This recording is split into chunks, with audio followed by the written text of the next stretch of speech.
அனைவருக்குமே வணக்கம். சற்று முன் கிடைத்திருக்கக்கூடிய ஒரு மிக மிக முக்கியமான செய்தி ஒன்று வெளியாகியுள்ளது. சற்று முன் செந்தில் பாலாஜி ஜாமீன் ரத்து, நீதிமன்றம் 7 ஆண்டு சிறை தண்டனை, இது மாதிரி செய்திகள் வெளியாயிருக்கு. இப்போ பார்த்தீங்கன்னா அதிரடியாக செந்தில் பாலாஜியுடைய வழக்கு பார்த்தீங்கன்னா நிலுவையில் இருக்குது. இப்போ இந்த விசாரணைக்கு வந்திருக்கு. இந்த விசாரணை அடிப்படையில் இப்போ அதிரடியாக செந்தில் பாலாஜி அவர்கள் பார்த்தீங்கன்னா அமலாக்கத்துறை கஸ்டடியில் தான் இருக்கார் இல்லையா. அவர் ஏற்கனவே இவருடைய ஜாமீன் ரத்து செய்ய போகிறதாக ஒரு நீதிமன்றம் தீர்ப்பு வழங்கியிருந்த நிலையில் திடீர்னு திமுக அமைச்சர் பார்த்தீங்கன்னா அவர் விலகி இப்போ இல்லாத அமைச்சராக இருக்காரு.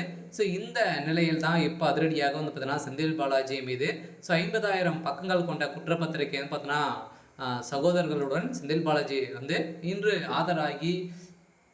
ஆஜராகி இப்போ சட்டத்துக்கு விரோதமான பணப்பரிமாற்ற வழக்கில் இப்போ வசமாக சிக்கியிருக்காரு. இதேமாதிரி இப்போ டாஸ்மார்க்குடைய ஊழலின் அடிப்படையில் மிக குறைந்தபட்சம் 1000 கோடிக்கு மேலே மெகா ஊழல் நடந்திருக்கு அப்படின்னு நிரூபமாயும் இதுக்கு இவர் மீது பார்த்தீங்கன்னா நிறைய குற்றப்பத்திரிகைகள் தாக்கல் செஞ்சுருக்காங்க. இந்த குற்றப்பத்திரிகை தாக்கலின் அடிப்படையில் தான் இப்போ அதிரடியாக செந்தில் பாலாஜியுடைய ஜாமீன் ரத்து செய்து இப்போ அவருக்கு நீதிமன்றம் தீர்ப்பு வழங்க போகிறாங்க. அவருக்கு பக்கம் பார்த்தீங்கன்னா வருகின்ற ஜூன் 23ஆம் தேதி இவருடைய வழக்கு நிலவுக்கு வரப்போகுது.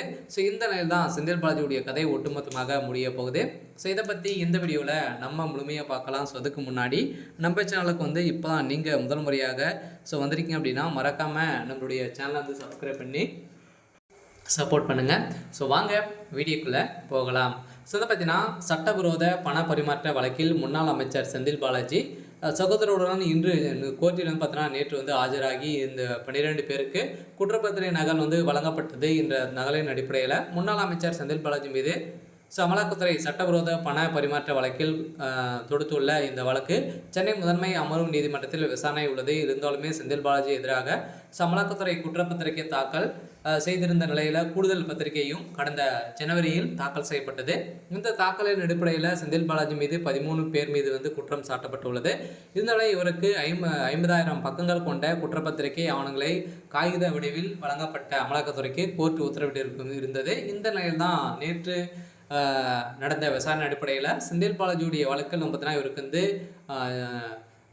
ஆஜராகி செந்தில் பாலாஜிக்கு ஏற்கனவே குற்றப்பத்திரிகை நகல் கொடுத்துருந்த நிலையில் 12 பேருக்கு இப்போ அந்த நகல் கொடுத்துருக்காங்க. அதை தொடர்ந்து இப்போ 50,000 பக்கங்கள் கொண்ட குற்றப்பத்திரிகை உள்ளது. இவருடைய வழக்கு வருகின்ற ஜூன் 23ஆம் தேதி விசாரணை ஒத்தி வச்சிருக்காங்க. அவருடைய ஜாமீன் ரத்து செய்து இவருக்கு 7 ஆண்டு சிறை தண்டனை விதிக்க போகிறதாக தகவல் வெளியாகி வருது. டாஸ்மார்க்குடைய நிறுவனத்தில் நடந்த ரைட்டின் அடிப்படையில் தான் எக்கச்சக்கமான பணங்கள் ஊழல் நடந்திருக்கு அப்படின்ற நிறுவனமாயிருக்கு. சரி, ஓகே. இன்னைக்கான அப்டேட் பார்த்தீங்கன்னா இதுதான். மறக்காமல் நம்மளுடைய சேனலை சப்ஸ்கிரைப் பண்ணி சப்போர்ட் பண்ணுங்கள். தேங்க்யூ.